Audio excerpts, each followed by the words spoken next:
यदि आप यूपीएससी की तैयारी शुरू करना चाहते हैं और आपको समझ में नहीं आ रहा है कि आखिर शुरुआत कहाँ से करें, अपना डेली प्लान क्या रखें, डेली रूटीन क्या बनाएं, किन किताबों को पढ़ें और कितना पढ़ना है, कब तक पढ़ना है, कितने सालों की ये तैयारी हो सकती है, तो आज के इस वीडियो में मैं डिटेल में सब कुछ डिस्कस करने वाला हूँ। मैं ज्वाला सिंह स्वागत करता हूं आप सभी का धाता आईएएस के यूट्यूब चैनल पर। और आज हम लोग step by step complete road map देखेंगे यूपीएससी प्रिपरेशन की। तो चलिए बिना टाइम वेस्ट किए हम लोग सेशन की शुरुआत करते हैं। और कोई भी बिगिनर्स जो बिल्कुल जीरो से यूपीएससी तैयारी करना चाहता है, उसके लिए हम एक कंप्लीट रोड मैप देखते हैं।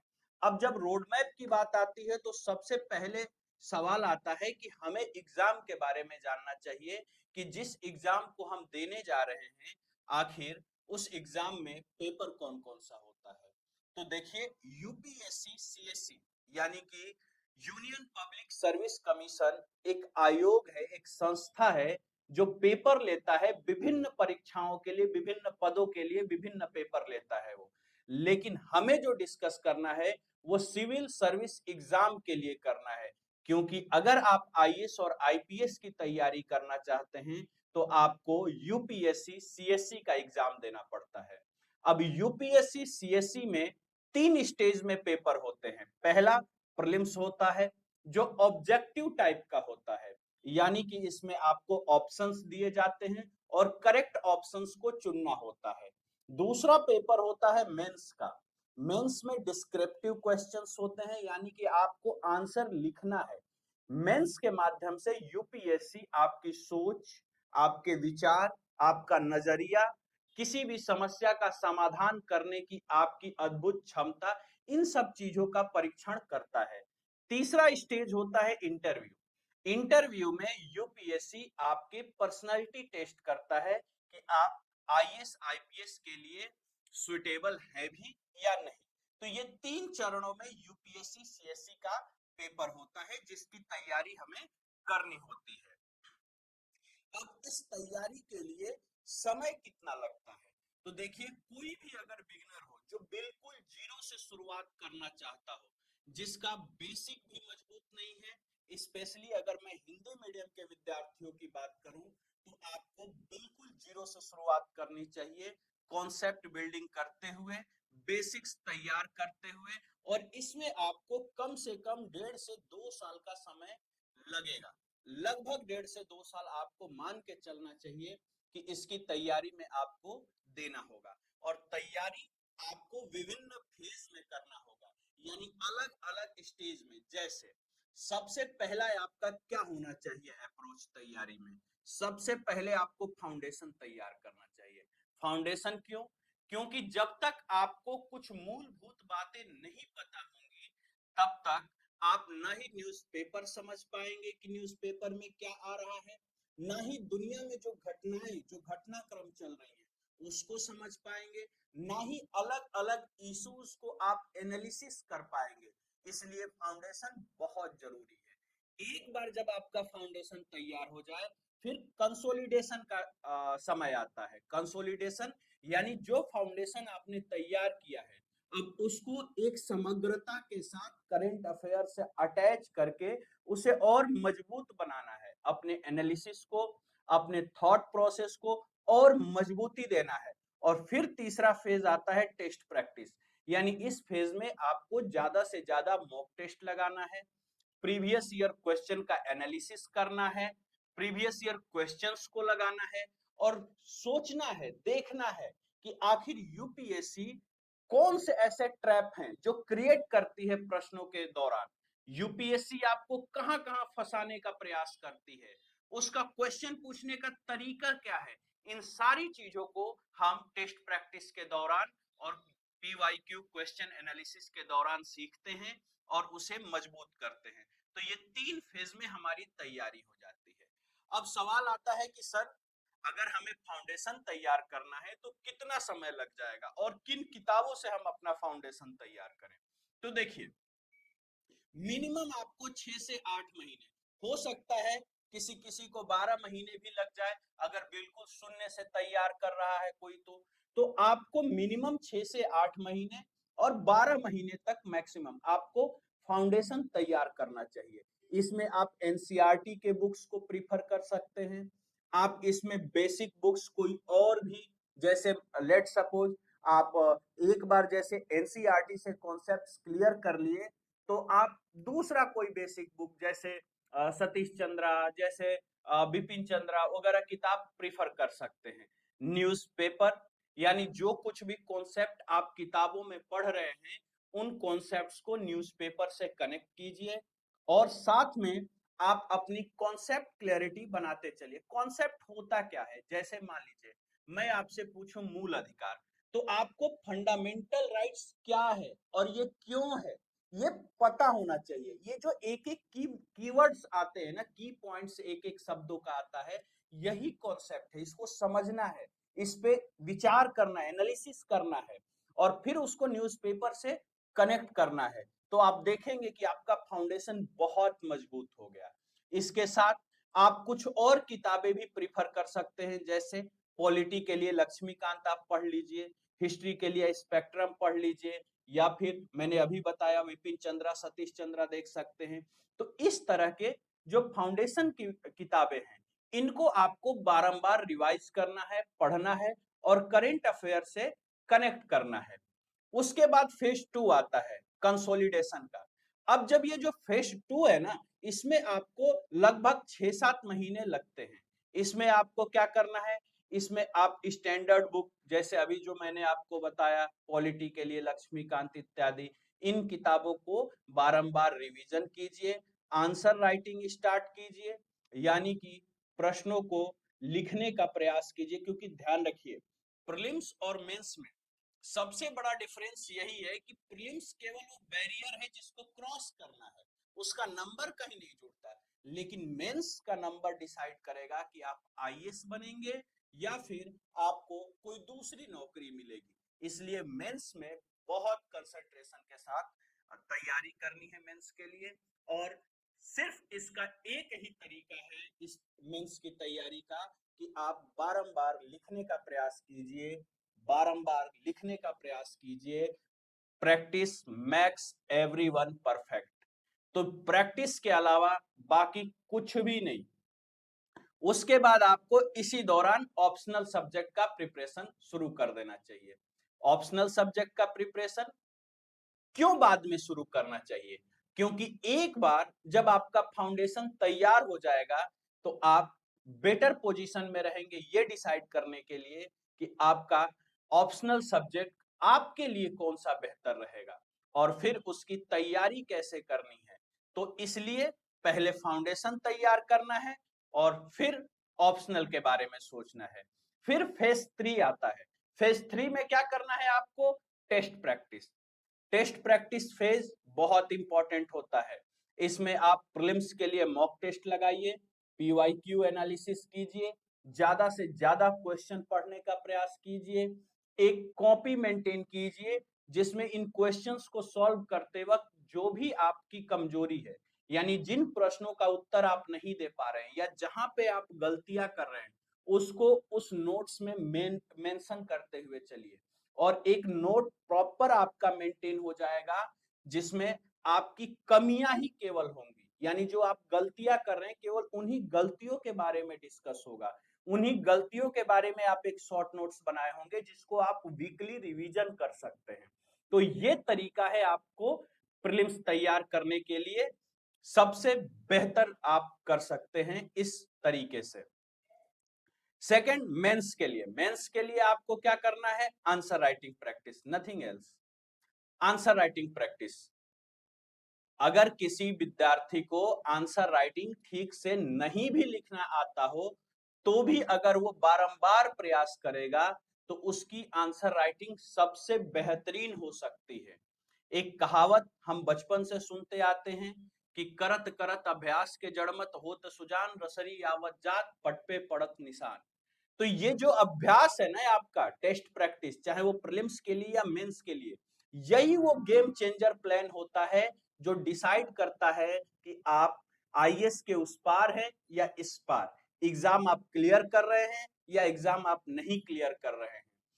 तो आपको भली भांति इस बात को समझना होगा कि आपको बारंबार प्रैक्टिस करना होगा और यही प्रैक्टिस गेम चेंजर होगा। अब इसके लिए डेली स्टडी प्लान क्या रखें? कई बच्चों का सवाल होता है, सर जीरो से शुरुआत कर रहे लेकिन समझ में नहीं आ रहा स्टडी प्लान क्या रखें। कुछ भी ऐसा हेक्टिक नहीं बनाना है। हाँ, अगर आप यूपीएससी सीएससी की तैयारी कर रहे हैं, आईएएस बनने की सोच रहे हैं, तो कोई दो राय नहीं कि आपको 8 से 10 घंटे का स्टडी प्लान रखना चाहिए। अब इन 8 से 10 घंटों में आपको क्या करना है? मॉर्निंग में उठते ही देखिए, स्टडी प्लान क्यों जरूरी होता है? एक डिसिप्लिन बनाने के लिए स्टडी प्लान जरूरी होता है। एक डिसिप्लिन बनाने के लिए कहा जाता है कि मोटिवेशन आपको बहुत लंबा लेके नहीं जाएगा, लेकिन अगर आपके अंदर डिसिप्लिन है तो डिसिप्लिन आपके अंतिम समय तक आपका साथ देगा। जैसे डिसिप्लिन होता क्या है? कुछ भी स्पेशल नहीं है इसमें, बस एक ही काम को एक ही समय पे करने की आदत डाल लीजिए। जैसे मान लीजिए कि न्यूज़पेपर है, आप मॉर्निंग में उठते ही न्यूज़पेपर पढ़ते हैं, तो बस ये आदत डाल लीजिए कि जब तक हम आईएएस नहीं बन जाते हैं, तब तक सुबह मॉर्निंग में उठने के बाद हमें डेली न्यूज़पेपर पढ़ना है। अब कई बच्चों का ये भी सवाल होता है कि सर न्यूज़पेपर कौन सा पढ़ें? तो इसमें बहुत ब्रेन नहीं लगाना है। अगर हम हिंदी मीडियम के स्टूडेंट हैं और हमको इंग्लिश नहीं आती है, तो हम पहले ही दिन द हिंदू पढ़ने नहीं जाएंगे। क्या फायदा जब इसमें से चीजें हमें समझ ही में ना आए? इससे बढ़िया है कि हम दैनिक जागरण या फिर अमर उजाला वगैरह कोई भी पढ़ सकते हैं। दैनिक भास्कर है, दैनिक जागरण है, अमर उजाला है। हमें आदत डालनी है, सबसे पहले हमें क्या डालनी है? आदत डालनी है न्यूज़पेपर पढ़ने की। तो मॉर्निंग का टाइम फिक्स कीजिए कि जो भी आप चाय नाश्ता करते हैं उसके साथ आप न्यूज़पेपर डेली पढ़िए। कब तक? जब तक आईएएस नहीं बन जाते।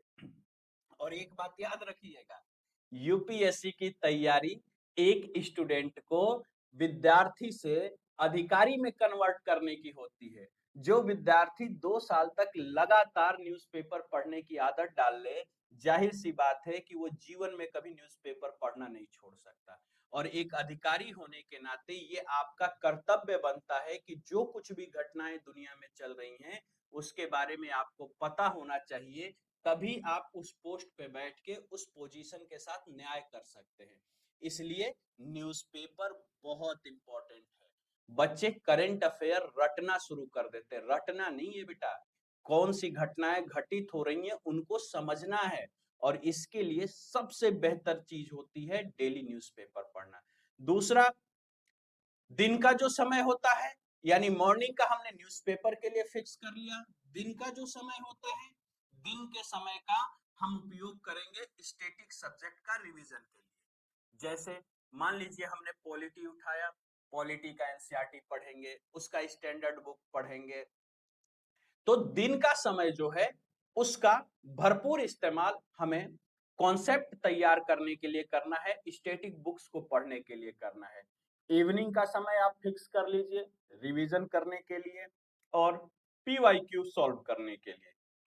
ठीक है, अगर किसी बच्चे को लगता है कि हम डे के टाइम में हम रिवीजन कर लेंगे या फिर पीवाईक्यू कर लेंगे, तो आप ये डे और इवनिंग में अपने हिसाब से अपनी सुटेबिलिटी के हिसाब से एडजस्ट कर सकते हैं। और रात का समय आप आंसर राइटिंग के लिए फिक्स कर लीजिए। कम से कम ऐसा तो कर ही लीजिए कि जब आप सोने जा रहे हैं उससे पहले 2-3 घंटे आप डेली लिखने की आदत डालिए। डेली लिखने की आदत डालिए, तो आप देखेंगे कि धीरे धीरे आपकी आंसर राइटिंग बहुत मजबूत हो जाएगा। अब वो कॉमन मिस्टेक्स जो हर एस्पिरेंट्स ना चाहते हुए भी कर ही देता है, वो क्या है कॉमन मिस्टेक्स जो हम लोगों को नहीं करना है पूरे यूपीएससी की तैयारी के दौरान? वो है कि बहुत सारी किताबें नहीं खरीद के ले आनी है, मिनिमम बुक्स रखना है। हर बुक का एक ही काम है कि आपके सोचने की क्षमता को बढ़ा दे। और इसके लिए सबसे बढ़िया किताब अगर मुझसे कोई पूछे तो मुझे एनसीईआरटी लगती है। एनसीईआरटी से बेहतर किताब कोई दूसरा नहीं हो सकता जो आपकी पूरी सोच को बदल दे। तो आपको बहुत ढेर सारी किताबें नहीं खरीदनी है, एनसीईआरटी लीजिए और कुछ स्टैंडर्ड बुक्स ले लीजिए, एक एक किताब हर सब्जेक्ट का ले लीजिए, मोर देन सफिशिएंट है वो। साथ में करंट अफेयर को कनेक्ट कर दीजिए और आप पीवाईक्यू प्री और मेंस का प्रैक्टिस कर लीजिए। आप 2 साल इतना कर लीजिए, ये इतना डेडली कॉम्बिनेशन है कि एक जीरो से तैयारी करने वाले बच्चे को ये अधिकारी में कन्वर्ट कर देगा। दूसरी बात, कई बच्चे किताबें पढ़ते तो रहते हैं लेकिन रिवीजन नहीं करते। अब जरा खुद सोचिए आप कि उस पढ़ाई का क्या मतलब जो आपके दिमाग में ही नहीं है। फिर आप प्रश्नों का उत्तर कैसे देंगे? प्रश्नों का उत्तर नहीं देंगे तो फिर उस पढ़ाई का मतलब क्या है? इसलिए बाबू, कुछ भी कीजिए, जितना ही पढ़िए, उसका बारंबार रिवीजन कीजिए, बारंबार रिवीजन कीजिए। अगर रिवीजन नहीं करेंगे तो उस पढ़ाई का कोई मतलब नहीं। तीसरी बात, कई बच्चे टॉपिक तो पढ़ते रहते हैं, किताब पढ़ते रहते हैं, लेकिन वो क्वेश्चन प्रैक्टिस नहीं करते। अब क्वेश्चन प्रैक्टिस नहीं करते तो उनको लगता है कि यूपीएससी भी क्वेश्चन वैसे ही पूछता है जैसे 10th 12th और ग्रेजुएशन के टाइम पे उनके स्कूल कॉलेज में क्वेश्चन पूछा जाता था। यहीं पे मैक्सिमम बच्चों का सिलेक्शन रुक जाता है, क्योंकि यूपीएससी का क्वेश्चन पूछने का तरीका अलग है। स्कूल कॉलेजेस में जो क्वेश्चन पूछे जाते हैं उसमें आपसे आपकी रटंतु विद्या का ज्ञान लिया जाता है कि आपने कितने प्रश्नों को याद कर लिया, कितने फैक्ट्स आपको पता है। लेकिन जब आप यूपीएससी का एग्जाम देने जाते हैं तो वहां आपसे एनालिसिस पूछा जाता है, वहां आपसे विश्लेषण पूछा जाता है, डीप रिसर्च पूछा जाता है, आपकी थिंकिंग प्रोसेस को चेक किया जाता है, आपके थॉट्स, आपके विचारों को चेक किया जाता है। इसलिए पीवाईक्यू प्रैक्टिस करना बहुत जरूरी है, जिससे हमें पता चले कि अगर हमने ये टॉपिक पढ़ा और इससे रिलेटेड प्रीवियस ईयर क्वेश्चन हमने सॉल्व कर लिया, यानी टॉपिक हमने ठीक से पढ़ लिया है। और अगर हमने टॉपिक पढ़ा और उससे रिलेटेड प्रीवियस ईयर क्वेश्चन हम नहीं सॉल्व कर पा रहे हैं, यानी कि कुछ विचार करने की आवश्यकता है, उसको पुनः पढ़ने की आवश्यकता है। उसके लिए 1 साल या 2 साल क्यों इंतजार करना कि हम पेपर देने जाएंगे, वहां पे फेल होंगे, फिर आके हम प्रैक्टिस करेंगे? ऐसा नहीं करना है। पहले ही हमें चेक कर लेना है कि जो हमने पढ़ा उससे हमारा क्वेश्चन सॉल्व हो रहा है या नहीं हो रहा है। क्वेश्चन सॉल्व हो रहा है, बहुत बढ़िया, फिर हमारी तैयारी परफेक्ट चल रही है। क्वेश्चन सॉल्व नहीं हो रहा है तो हमें फिर से तैयार करने की जरूरत है। और लास्ट गलती जो है वो ऑप्शनल सब्जेक्ट को इग्नोर करना है। कई विद्यार्थी ऑप्शनल सब्जेक्ट को सीरियस नहीं लेते, लेकिन जरा ध्यान दीजिएगा बेटा, GS1 GS2 GS3 GS4 यानी 12-13 सब्जेक्ट मिला के 1000 नंबर का पेपर होता है। वहीं ऑप्शनल अकेला सब्जेक्ट 500 नंबर का होता है। तो आपका सिलेक्शन होगा या नहीं होगा, इसमें जो सबसे क्रिटिकल रोल प्ले करता है वो आपका ऑप्शनल सब्जेक्ट करता है।